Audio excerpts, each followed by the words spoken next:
In Galatians 3:19, Paul refers to the Mosaic law as being the law that was added because of sin. Now, when we look in Creation Week, at the very end of Creation Week is when we saw that God created the Sabbath.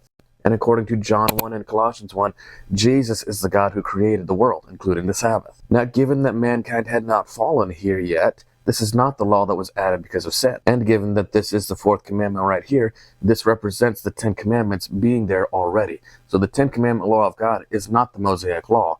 It's not the law that was added because of sin. And it's also made evident in Exodus 16 that the Sabbath was already a commandment, because this took place before Sinai. And for those who will say that nobody before Moses kept the 10 commandments, the feast system, the sanctuary system had not been instituted yet. The only thing they had was the sacrifices. There wasn't a Mosaic law yet outside of the sacrifices, so Abraham was obedient to all 10 commandments. Now here's more evidence to show that the Mosaic law is not the 10 commandments. This is what the Bible calls the shadows of things to come.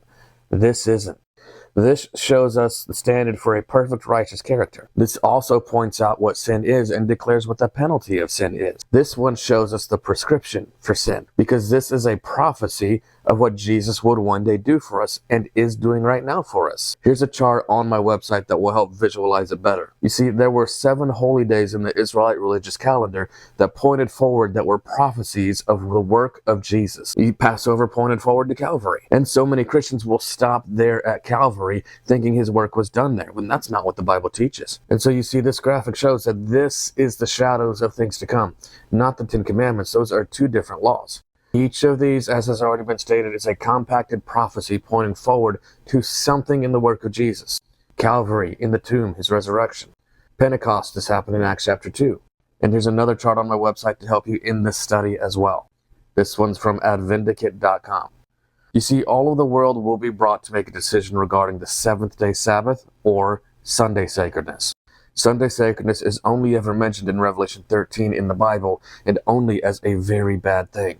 And it will be forced upon the world by the Antichrist, the papacy, and by the image of the beast, the image of the Antichrist, apostate evangelicals. And all of us will have to make this decision.